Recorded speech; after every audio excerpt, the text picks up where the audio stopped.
স্টারটাই আকাশ থেকে নিয়ে চলে এলাম, কেন বলো তো? তোমাদেরকে দেখাবো বলে। হ্যাঁ, অনেক দিন ধরেই তো ভিডিও বানাচ্ছি, বাট ভিডিও ভাইরাল হচ্ছে না, কি আর করবো। তাই ভাবলাম চলো আকাশ থেকে যখন এসেইছি স্টারটাই নিয়ে চলে যাই, তো তারাটা নিয়ে চলে এলাম। তো পুরো ভিডিওটা দেখতে থাকো, তাহলেই জানতে পারবে স্টারটা আমি পেয়েছি কোথা থেকে। হ্যাঁ চলো, নিয়েছি কিছু কামরাঙা। বাজারে এখন প্রচুর কামরাঙা পাওয়া যাচ্ছে, চাইলে তোমরা ইজিলি পেয়ে যাবে। সেই কামরাঙা দিয়ে আজ বানাবো স্টার আচার। হ্যাঁ, কামরাঙার স্টার আচার বা স্টার চাটনি, যেটাই বলো না কেন, খেতে কিন্তু দারুণ। তো চলো, কামরাঙা মাখা খেয়ে খেয়ে যারা বোর হচ্ছ তারা এই রেসিপিটা ট্রাই করো, যেটা কিন্তু তোমরা সংরক্ষণও করে রাখতে পারবে। চলো, তার জন্য কিছুই না, কামরাঙাগুলোকে জাস্ট এইভাবে শিরাগুলো বাদ দিয়ে দিলাম, দিয়ে স্টার আকারে কেটে নেব, মানে গোল গোল করে কেটে নেব। তাহলেই তোমরা কিন্তু আকাশের স্টার হাতে পেয়ে যাবে, মানে আকাশের তারা তোমার হাতে। আরে ভেবো না, মজা করলাম।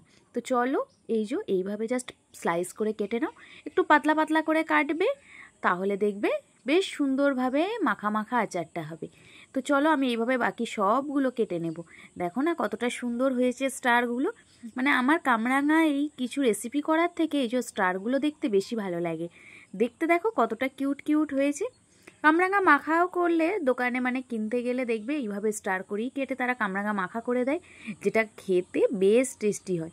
আমি আবার এই স্টারগুলো দিয়ে আর লিখছিলাম, দেখো তো আমার নামটা পুরোপুরি হলো কি না।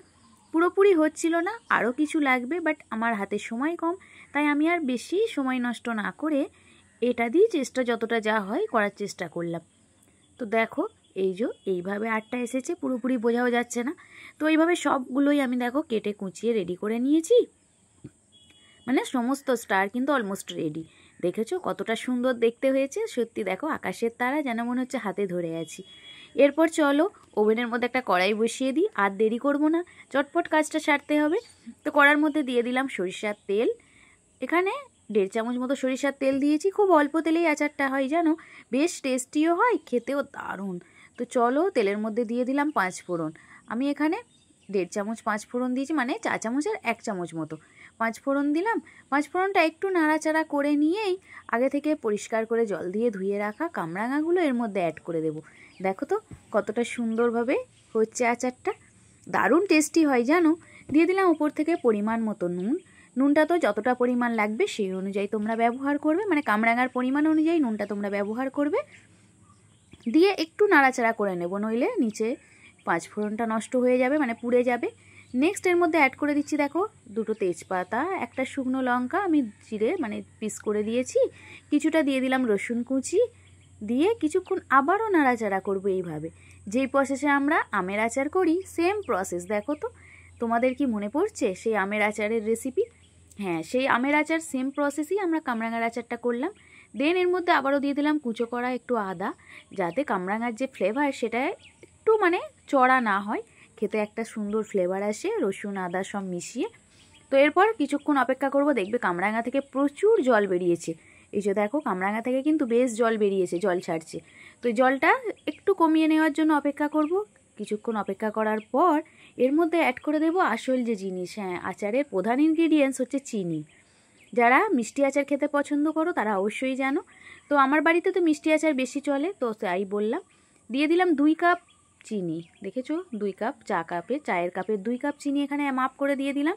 তোমরা তোমাদের মাপ অনুযায়ী, মানে চিনিটা তোমরা খেতে যতটা পরিমাণ পছন্দ করো সেই অনুযায়ী মিষ্টিটা এখানে অ্যাড করবে। মিষ্টিটা যে পরিমাণ পছন্দ করো সেই অনুযায়ী চিনিটা অ্যাড করবে। দিয়ে আবারও কিছুক্ষণ নাড়াচাড়া করব। চিনিটা দেওয়ার পর দেখবে আবারও বেশ জল বেরোবে, দেখবে অনেকটাই জল জমে যাবে।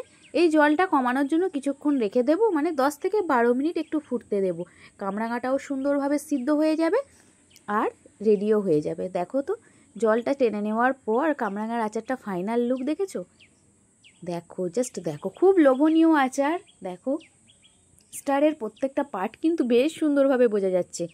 দেখো তো সত্যি তাই, আকাশের তারা কিন্তু আমার কড়ার মধ্যেই রান্না হয়ে গেল। দেখো দেখো কতটা সুন্দর হয়েছে। চলো তোমরাও কিন্তু এভাবে ট্রাই করে দেখতে পারো, খেতে দারুণ হয়। কামরাঙা মাখা তো অনেক রকম খেয়েছো, এবার একটু ইউনিক কিছু ট্রাই করো না, ইউনিক কিছু হলে কিন্তু বেশ ভালো লাগে। তার মধ্যে দেখো আবার স্টারের 2টো চোখও হয়েছে, দেখেছো? বেশ ফানি ব্যাপার। এই যে দেখো পরিষ্কার চোখ দুটো বোঝা যাচ্ছে। তো দারুণ টেস্টি হয়েছিল সব মিলিয়ে, এটাই বলবো। অনেস্টলি তোমরাও ট্রাই করো আর আমাকে কমেন্ট করো। প্রচুর প্রচুর শেয়ার করো ফ্রেন্ডস অ্যান্ড ফ্যামিলির মাঝে, যাতে সকলে দেখার সুযোগ পায়। আর ফেসবুক বা ইনস্টা বা ইউটিউব যেখান থেকে দেখো না কেন, আমার পাশে থেকো। বাই।